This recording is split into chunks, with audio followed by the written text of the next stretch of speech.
주가 너를 돌보심이라 라는 제목으로 하나님 말씀 증거합니다. 오늘 우리가 읽은 이 본문 6절은 이렇게 시작합니다. 그러므로 하나님의 능하신 손 아래에서 겸손하라. 때가 되면 너희를 높이시리라. 이렇게 우리가 이 성경을 읽는데 이 말씀이 과연 무슨 의미인지 우리는 이 말씀을 해석을 해야 되고 생각을 해야 돼요. 그래서 좀 더 말씀을 쉽게 풀어 쓴 성경이 현대어 성경, 쉬운 성경, 이런 성경이죠.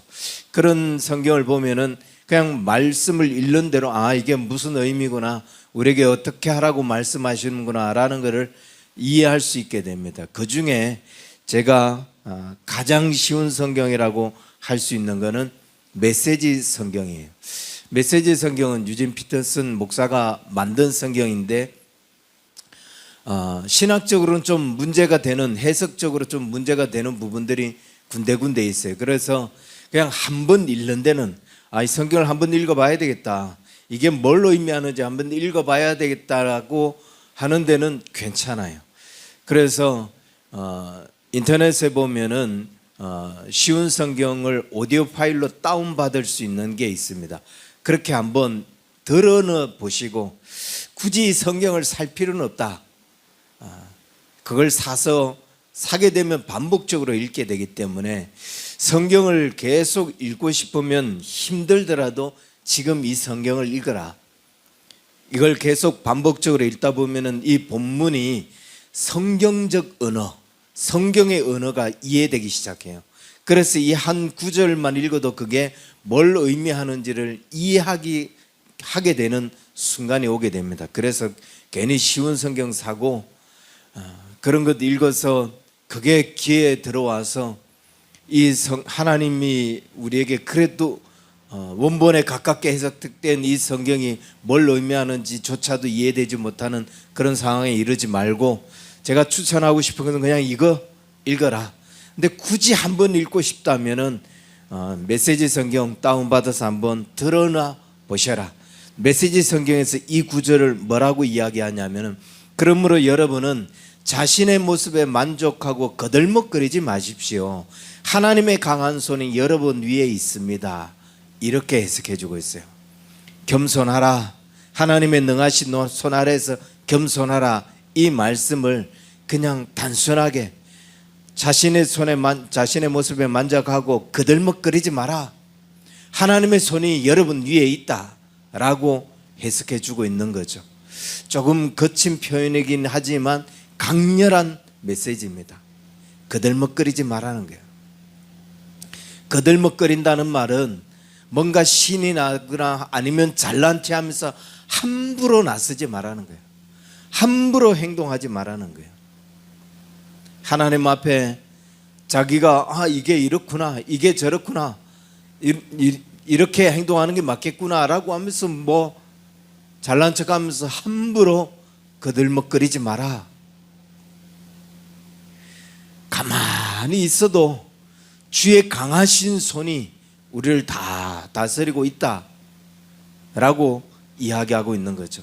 그런데 이 말씀을 기록하고 있는 사람이 누구냐? 베드로죠. 우리는 베드로가 어떤 사람인지 잘 압니다.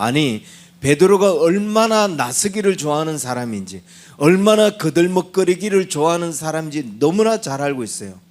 그 사람은 남들이 뭐라 하기 이전에, 남들이 나서기 전에 가장 먼저 나서서 내가 이렇게 이야기하고 내가 어떻게 할 거라 하고 그렇게 말하는 게 베드로였다는 거죠. 그 대표적인 게 뭐예요? 마가의 다락방에서 최후의 만찬에서 예수님께서 식사를 다 하시고 난 후에 너희가 다 나를 버리리라 라고 이야기합니다. 그러니까 베드로가 선뜻 나서서 무슨 말씀이십니까? 여기 얘들이 다 주를 버릴지라도 나는 주를 버리지 않겠습니다 라고 큰 소리 칩니다. 그때 예수님 뭐라고 하죠? 네가 오늘 닭 울기 전에 3번 나를 부인하리라 라고 합니다. 그냥 베드로를 쾅 누르는 거죠. 그런데 그 소리를 듣고도 베드로가 뭐라고 이야기하죠? 예수님 무슨 말씀이세요? 내가 주와 함께 죽을지언정 주를 부인하지 않겠습니다 라고 거들먹거렸던 게 베드로예요. 주님, 나를 뭘로 보고 그런 말씀을 하십니까? 다른 사람은 몰라도 나는 그렇게 배신 같은 거 안 해요.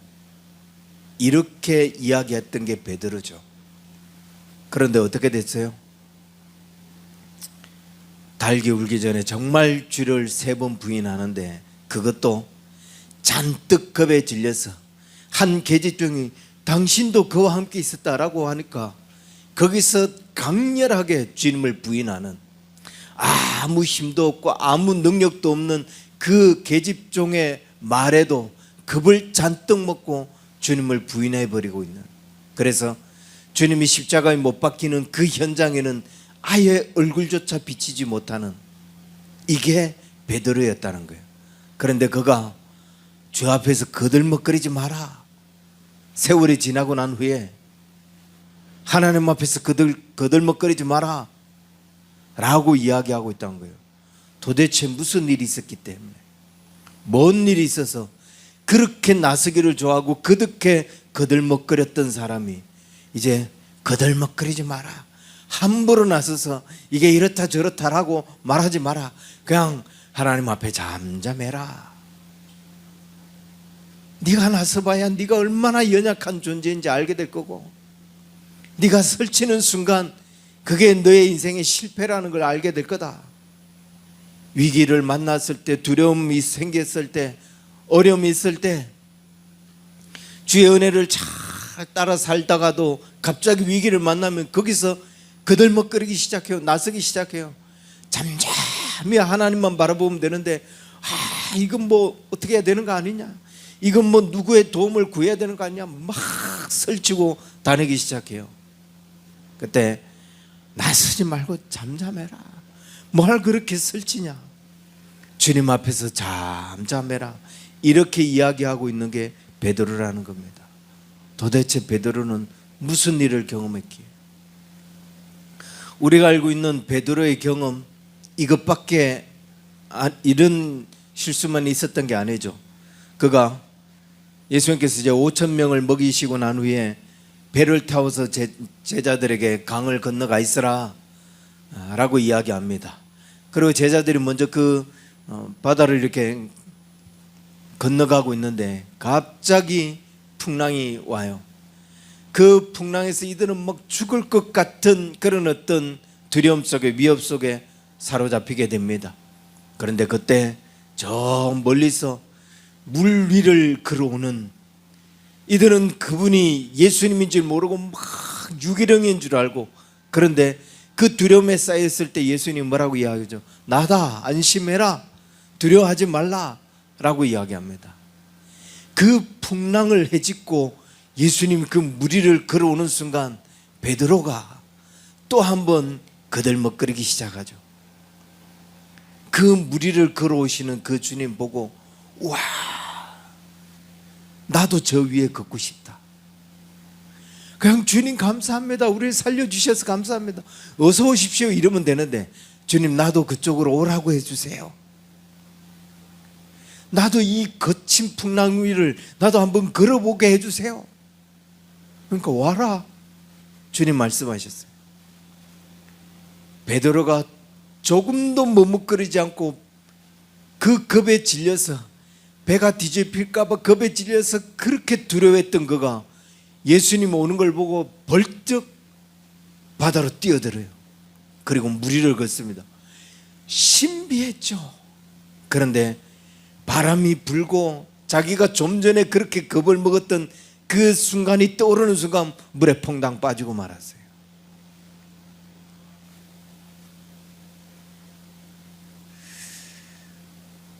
주님을 바라보고 있을 때는 아무 문제 없었는데 불어오는 바람, 그 무서운 바람이 일렁이는 파도를 보는 순간 퐁당 빠지고 말았다는 거죠. 베드로는 이런 경험을 했어요. 다른 것 보면 빠지는구나. 주님 말고 다른 현상, 다른 상황을 봤을 때 그냥 빠지고 마는구나 라는 경험을 했던 거죠. 그런데 이런 경험은 베드로만 하고 있는 게 아니에요. 우리가 매일매일 이런 경험을 하고 있는 것 같아요. 하나님의 은혜를 경험하고 하나님의 도우심을 경험하고 그분의 그 강력한 손에 일하심을 우리가 경험합니다. 그러면서 놀라요.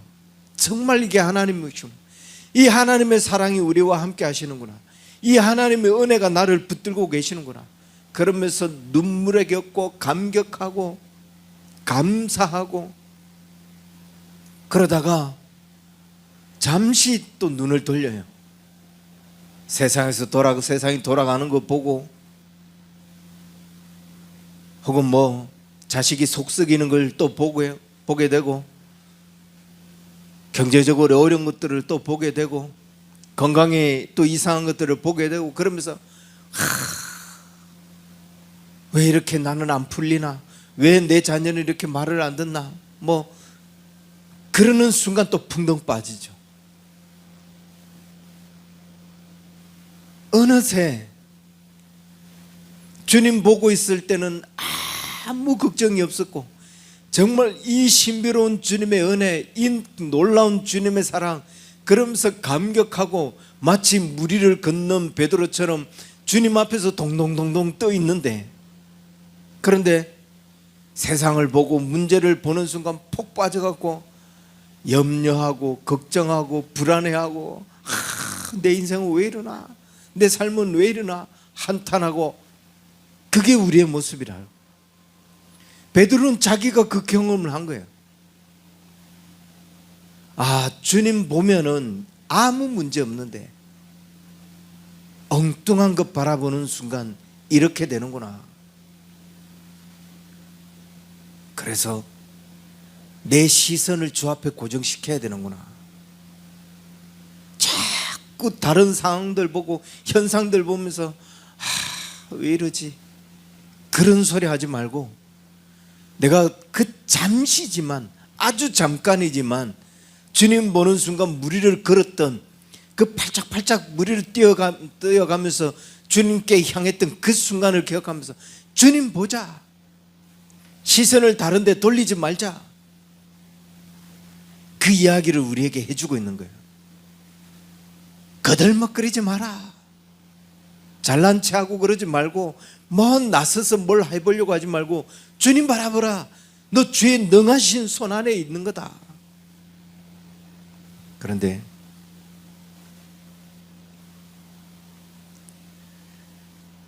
베드로가, 야고보가 순교를 당하는 순간 헤롯 왕은 베드로도 옥에 가두게 되죠. 그래서 그 옥에 갇혔을 때 어쩌면 다음 날이면은 베드로도 야고보처럼 그 헤롯의 그 칼날에 목이 달아날 수 있는 그런 어떤 절체절명의 위기에 놓여 있게 됩니다. 그런데 우리는 그때의 베드로의 모습을 너무나 잘 알고 있어요. 옥에 갇혔고, 그것도 헤롯 왕의 지시로 베드로가 옥에 갇혀 있었고, 얼마 전에 야고보가 그 헤롯의 칼날에 목이 달아나서 순교하는 그 소식과 그 상황을 너무나 잘 알고 있어요. 그런데 그날 밤 감옥에 갇혀 있는 이 베드로는 어떤 모습이냐? 너무 편안하게 자고 있어요. 내일이면 자기가 목이 달아날 수 있는 그런 상황에 이게 말이 안 될 정도로 편안하게 자고 있다는 거예요. 너무 깊이, 아니 코를 골았는지 몰라요. 너무 깊이 자고 있어서 천사가 나타나서, 야 베드로야 일어나 라고 옆구리를 찔러야 될 정도로. 여러분, 우리가 조금만 염려했어도, 조금만 걱정했어도 잠이 안 와요. 제가 화요일날 병원을 갔다 왔잖아요. 이놈이 말이 얼마나 바뀌는지. 처음에 수술할 때는 6개월 있으면 이제 기름을 뺄 거예요. 그래서 이제 6개월 다가가는 4월 달에 갔을 때 이제 다음 달에 기름 빼나 이러니까 6개월에서 한 1년 정도 있어야 됩니다. 그래요. 그래서 또 참았죠. 이제 갖고 이제 오늘 올라가면 뭐 기름을 빼거나 아니면 다음에 올라올 때 기름 빼겠습니다라고 이야기하겠구나 하는데 기름 뺄 생각이 없는데요 라고 이야기해요. 지가 하라고 하는 그 검사를 계속 하면서 돈을 계속 쓰라는 거죠. 그 일을 겪고 밤새 잠을 못 잤어요. 화가 나고 얘를 한번 어떻게 멱살을 한번 잡을까 라는 생각도 들고, 조금만 일이 있어도 조금만 염려가 걱정거리가 생겨도 잠이 안 와요. 잠을 잘 수가 없다고요. 그게 우리예요. 그런데 베드로는 그 상황에 아무 문제 없는 것처럼 분명히 코를 골았을 거예요. 천사가 가서 옆구리를 쿡쿡 찔러서 일어나라, 너 왜 이렇게 깊이 잠들었냐, 일어나라 라고 할 정도로 당장 내일 죽을지도 모르는 그 상황에서 베드로는 어떻게 이렇게 깊이 잠들 수 있었던가? 이게 가능했던 게 무엇일까? 무엇이 베드로를 이게 가능한 사람으로 만들었을까? 그렇게 나서기 좋아하고 그들께 건들먹거리고 심지어 얼마나 겁이 많았던지 아무 힘도 없는 여종 앞에서 벌벌벌 떨면서 그렇게 주를 부인하고 그랬던 그 사람이 어떻게 당장 내일 죽을 수 있는 그 상황에서 깊이 잠들어서 천사가 좀 일어나 라고 흔들어야 할 정도로 그렇게 깊이 잠들 수 있었는가? 그냥 맡겨버린 거예요. 그냥 내 인생을, 내 삶을 주님 앞에 탁 맡겨놓고 이게 무슨 아주 폰한 이불 속에서 잠드는 사람처럼 내일 죽을 수 있는 그 상황에서도 그렇게 그냥 푹 너들어서 잘 수 있는, 너의 염려를 다 주께 맡겨라. 그 삶을 경험했던 베드로가 우리에게 이렇게 이야기하고 있는 거예요. 네 염려를 다 주께 맡겨라. 그가 너를 돌보심이라. 그런 은혜를 자기가 경험해 보니까, 그 삶을 경험해 보니까 이건 뭐 내가 나선다고 되는 일이 아니고 내가 염려한다고 되는 일이 아니다. 그냥 주께 맡기자. 그리고 퍽 누웠는데 너가 막 엄마가 와서 자장가를 불러준 것처럼 그렇게 잠이 들 수 있었다는 거죠. 베드로는 이렇게 이야기합니다. 너희 염려를 다 주께 맡겨라.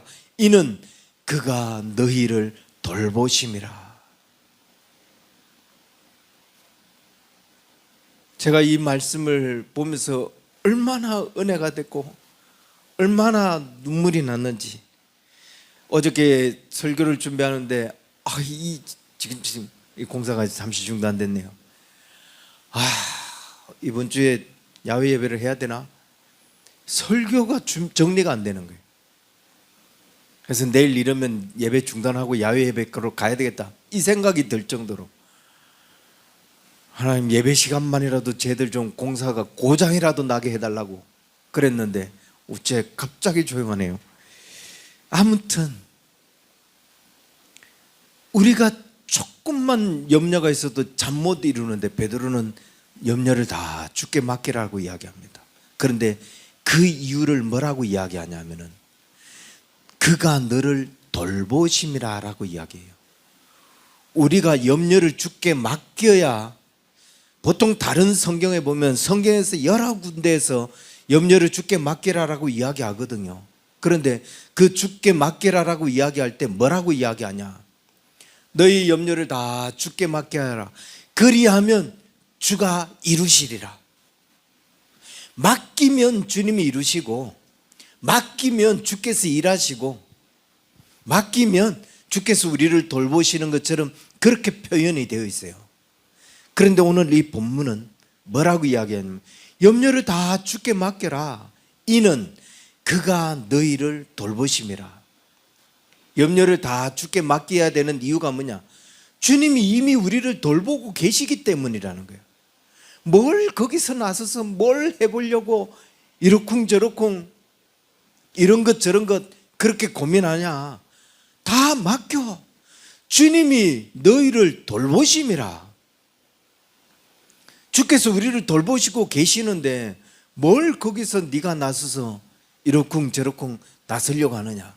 베드로가 내일 당장 죽을지도 모르는 그 상황에서 코를 드렁드렁 골면서 잘 수 있는 것은 이미 주님이 나를 돌보고 계시는데, 내가 걱정한다고 뭐 상황이 달라지는 것도 아닌데, 내가 애쓴다고 환경이 바뀌는 것도 아닌데, 모든 상황이 주의 손에 놓여 있음을, 모든 일이 주님이 이미 돌보시고 주님이 이미 계획하셨고 주님이 이미 그 일을 이루고 계심을 베드로는 알았던 거예요. 그래서 그 시선을 다른 데로 돌리지 않은 거예요. 내가 갇혀있네, 내가 쇠사슬에 채여있네, 이런데 시선을 돌리지 않은 거예요. 주님 바라보면서, 그러니까 그냥 깊이 잠들 수 있었던 거고, 거들먹거리고 있는 우리에게 이렇게 말씀하고 있는 거예요. 너희 염려를 주께 맡겨라. 주님이 돌보신다. 주님이 돌보고 계신다.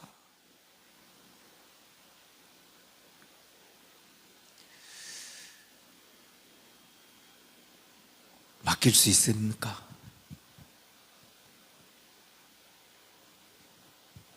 아니, 맡겨야 되지 않겠습니까? 주님이 돌보고 계시는데, 내가 맡겨놓으면 주님이 일하시는 게 아니라 주님이 그 위에서 계속 주물럭주물럭 하면서 우리를 만져주고 계시고 돌봐주고 계시고 지켜주고 계시는데, 내가 주님 나 좀 주물러 달라고, 나 어떻게 될지 모르니까 나 좀 주물러 달라고 그러면서 막 똥마려운 강아지처럼 막 발발발 뛰면서 이렇게 저렇게 하고, 혹시 이거 주님 맡겨놓으면 주께서 일하실까, 이런 염려를 하고 있었다는 거죠. 그럴 필요 없다. 이미 주님이 우리를 돌보고 계신다. 그래서 우리는 어떻게 해야 되냐? 그 주님이 돌보시는 거 느끼면 돼요. 주님이 나와 함께하고 계시면서 일하시는 것을 느끼면 돼요. 그 방법은 주님 바라보는 거죠. 그 방법은 우리의 시선을 주님께로 돌리는 거예요. 그래서 베드로가 이야기합니다. 어떻게 하면 우리가 주님께 맡길 수 있어요? 어떻게 하면 우리가 이 모든 시선을 주님께 돌릴 수 있습니까? 라고 이야기할 때 베드로가 근신하라, 깨어있으라. 근신하고 깨어있는 게 네가 주님께 맡기는 거다. 근신하라, 깨어라. 너희 대적 마귀가 우는 사자같이 두루다니며 삼킬 자를 찾는다 라고 이야기합니다. 뭘 그걸 몰라서 묻느냐? 근신하고 깨어있는 거, 그게 염려를 다 주께 맡기는 거다. 우리의 시선을 주님께 돌리는 거, 우리의 시선을 주님께 옮기는 거, 그게 깨어있는 거잖아요. 뭐 다른 게 깨어있는 게 아니에요. 뭐 열심히 뭐 성경을 보고 뭐 열심히 기도하고, 그것도 한편으로 깨어있는 거라고 말하지만, 그냥 더 정확한 건 우리의 눈을 바람이 불어오네, 풍랑이 이네, 그거 보는 게 아니라 그냥 주님께 시선을 계속 고정시키는 거, 이게 깨어있는 거예요. 베드로는 물에서도 빠지면서 그런 어떤 경험을 했을 뿐만 아니라 겟세마네 동산에서도 경험했어요. 예수님이 기도하러 가시면서 야, 너희들 여기서 깨어 있어야 된대. 나와 같이 깨어서 기도하고 있어야 된다 라고 하고 주님은 가셨어요. 그리고 주님은 땀방울이 핏방울이 되도록 기도를 하셨죠. 그리고 잠시 왔는데 얘들이 자고 있네요. 내가 깨어 있어야 된다고 하지 않았냐? 베드로가 깨어 있지 못했을 때, 그때 베드로에게 무슨 일이 일어나요? 그냥 주님이 붙잡혀 가시고 주님 말씀하신 대로 정말 주님 부인하고 그 여자 앞에서 그 사람들 앞에서 난 절대로 몰라요. 그리고 도망을 치는데 예수님이 십자가에 달려서 죽으시는 그 현장에조차도 나타나지 못할 정도로 도망을 치는데 어디까지 도망치냐? 지 옛날 집으로, 지 옛사람의 모습으로 휙 돌아가 버렸어요. 깨어 있어야 된다라고 할 때 깨어 있지 못해서 어디까지 떨어졌냐? 그냥 주를 부인하는 정도가 아니라 옛사람으로 돌아가 버렸다고요. 나 그냥 옛날 하던 일이나 해야 되겠다. 얼마나 무서운 거냐? 깨어있지 못하는 게 얼마나 무서운 거냐? 베드로는 자기가 경험한 거예요. 그러면서 야, 제발 깨어있어야 된다. 우는 사자가 삼킬 자를 찾는 것처럼 삼킬 자를 찾는다고 했어요. 왜 굳이 우는 사자라고 표현했을까라고 제가 한번 봤어요. 여러분, 사자가 먹이를 찾는데 이러면서 먹이를 사냥하는 사자 봤어요? 영상 어디를 뒤져봐도 사자가 싹 앉아있다가 먹이에게 살금살금 다가, 호랑이가 주로 그러지만 얘도 가만히 움켜있다가 사정거리 안에 들어왔다, 혹은 제가 딴짓을 하고 있다, 그때 싹 달려와서 잡지. 내가 여기 있다 이러고 가서 잡아먹는 사자는 하나도 없어요. 그런 사자는 굶주려요. 굶어 죽어요. 그런데 왜 굳이 우는 사자가 두루다니며 삼킬 자를 찾는다라고 했을까? 사자가 우는 데는 두 가지 경우입니다. 제가 봤을 때 그래요. 두 가지 경우예요. 첫 번째는 지가 위험에 처해 있을 때, 상대가 생각보다 세거든요. 여러분, 그 유튜브 쇼츠에 보면은 그런 영상이 있어요. 무슨 이 코뿔소 같은, 갑자기 그 무슨 카우죠? 그거하고 싸우는데 얘가 당해요. 그때 계속 그 뿔에 치면서 계속 그런 거래요. 지가 죽은 상황에 놓였을 때. 그런데 얘는 끝까지 죽을 때까지 싸워요. 사자가 울 때는 이런 경우예요. 지가 위험에 처해 있거나 죽을 것 같은 상황 때, 이때는 목숨을 다해서 죽을 힘을 다해서 덤벼든다는 거예요. 굉장히 위험한 상황이죠. 또 한 가지는 먹이를 다 잡아놨어요. 이게 나야 자랑할 때 울어요. 포효를 하는 거죠. 한 발로 먹잇감을 꽉 눌러놓고 쾅 소리를 지른다고요. 그래서 우는 사자처럼 두루다니며 삼킬 자를 찾는다. 이 상황은 무슨 상황이에요? 너 끝났다라는 거예요. 너는 이미 그 사자의 발 앞에 놓여있든지, 아니면 네 사자가 죽을 힘을 다해서 너한테 덤벼들고 있는 상황이라는 거죠. 제가 봤을 때는 그래요. 그래서 우리가 시선을 다른 데로, 주님 앞에 살짝 시선을 다른 데로 돌리는 순간 확 달려와서 눌러버리는 거죠. 넌 끝났어 라고 말하는 거예요. 우리가 얼마나 깨어 있어야 되는지를 바울이 이런 적나라한 표현, 베드로가 이런 적나라한 표현까지 해가면서 우리에게 말씀해 주고 있는 거죠. 그만큼 더 위험한 상황이다. 그런데도 안 깨어 있을래? 이 우는 사자에 대한 표현이 시편에도 보니까 있더라고요. 시편 22편 13절. 내게 그 입을 벌림이 찢고 부르짖는 사자 같으니라. 무슨 말이냐면 입을 확 벌려서 먹이를 콱 물어서 해서 찢어버리고, 그러면서 나야, 내가 사자야 라고 하고 있다는 거예요. 먹잇감을 완전히 찢어놓은 상태에서 승리의 포효를 하고 있는 상황. 정신 안 차리면 안 된다는 거예요. 우리가 시선을 다른 데 돌리는 거 그거 쉽게 생각하면 안 된다는 거예요. 그냥 죽을 수 있다는 거죠. 베드로가 만약 그 감옥에서 시선을 다른 데로 돌렸으면 어땠을까요? 그냥 시쳇말로 똥오줌 쌌겠죠. 내일 죽는데 사형장에 끌려가는 사람 같았겠죠. 발발 떨고 그 계집종 앞에서도 발발 떨던 사람이 내일 죽는데 어떻게 했겠어요?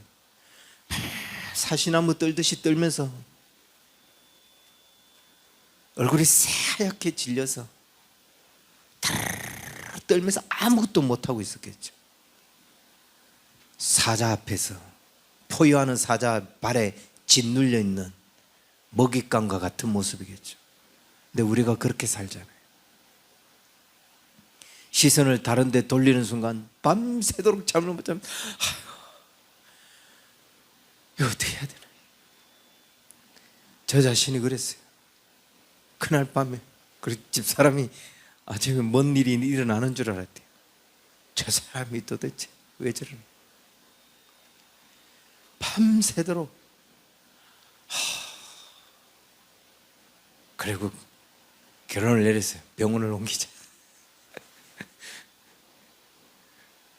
근데 베드로가 해주고 싶은 말은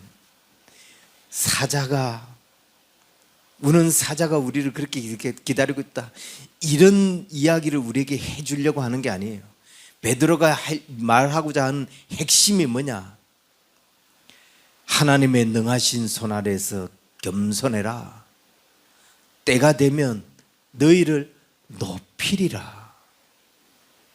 모든 은혜의 하나님 곧 그리스도 안에서 너희를 부르사 자기 영광에 들어가게 하시는 이가 잠깐 고난당한 너희를 친히 온전하게 하시고 굳건하게 하시고 강하게 하시며 털을 견고하게 하시리라. 베드로가 강조하고 싶은 것, 베드로가 정말 우리에게 이야기해 주고 싶은 건 이거라는 거예요. 그들먹거리지 말고 가만히 있으면 하나님 너희 높인데, 너희를 온전하게 하시고 굳건하게 하시고 너희를 강하게 하시고 너희 털을 견고하게 하실 거라는 거죠. 아무리 사자가 위협한다고 우는 사자처럼 덤벼든들 뭐하냐. 그게 하나님의 손 아래 있기 때문에 꿈쩍도 안 된다. 털끝 하나 건드리지 못한다. 거기에 겁먹지 말고 주님 바라봐라, 깨어있어라. 그러면서 두 번째 뭐라고 이야기해요? 믿음을 굳건하게 하여 대적하라. 너희 믿음을 굳건하게 하여 9절 그를 대적하라. 이때 여러분, 대적하라는 말은 그 우는 사자하고 맞서 싸워서 야 누가 이겨나 해보자, 그 사자와 맞서 싸우라는 게 아니에요. 그 마귀하고 한번 씨름해보라는 게 아니에요. 맞서 싸우라 라는 뜻이에요. 대적하라는 말은, 그 말은 맞은편에 서서 견고하게 서 있으라는 말이에요. 마귀와 맞은편이 어디예요? 우는 사자와 맞은편이 어디예요? 하나님 편에 서서 더 견고하게 서 있으라는 거예요. 믿음 흔들리지 말고 하나님 앞에 서 있어서 더 견고하게. 지금 내 뒤에 누가 보이는지 아냐? 나를 지금 붙들고 계시는 분이 누군지 아느냐? 그 능하신 하나님의 능하신 손이 나를 지금 돌보고 계시는데 어디서 네가 지금 내 앞에서 소리 질러? 그러면서 견고하게 서 있으라는 거예요.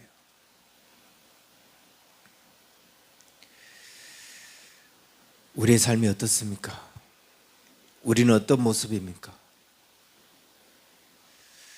베드로가 철없을 때처럼 무슨 일이 생길 때마다 막 그들먹거리면서 그렇게 나서고 나대고 그러다가 염려하고 걱정하고 버르르 떨고 있는 그런 모습인가? 아니면 정말 하나님의 그 능하신 손에 사로잡힌 사람처럼 그 맞은편에 굳게 서서 흔들림 없이, 사자가 우리를 누르고 있는 게 아니라 우리가 사자를 쿵 누르면서 하나님이 우리를 높이시고 더 견고하게 하시고 더 강하게 하시는 그 힘을, 우리를 이미 돌보고 계시는 그 힘에 의지하여서 하나님 편에 서 있는가? 우리는 어떻게 살아가고 있는가? 다시 한 번 더 우리의 삶을 돌아보고 하나님 편에 서서 견고하게 서 있는 저와 여러분 될 수 있기를 주의 이름 간절히 축원합니다. 기도하겠습니다. 하나님 아버지, 우리를 도와주옵소서. 우리를 붙잡아 주시옵소서. 우리가 더 힘있는 하나님의 사람들 되게 하여 주옵소서. 아니, 우리의 시선이 절대로 주님에게서 떠나지 않도록 주님 붙잡아 주셔서 주님을 바라보는 순간, 주님 편에 서 있는 순간 우리의 삶이 더욱더 견고해짐을, 주님이 우리를 돌보고 계심을 우리가 더 확실하게 믿고 서 있는 그런 하나님의 사람이 될 수 있음을 우리가 깨닫고 하나님 편에서는 우리가 되게 하여 주옵소서.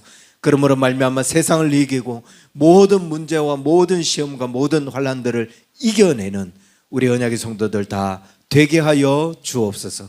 이제는 우리 주 예수 그리스도의 은혜와 하나님 아버지의 크신 사랑과 성령님의 인도하심이 하나님 편에 더 견고한 믿음으로 서기를 소망하는 우리 언약의 성도들 저들의 모든 삶 위에 이제로부터 영원토록 항상 함께 있을지어다. 아멘.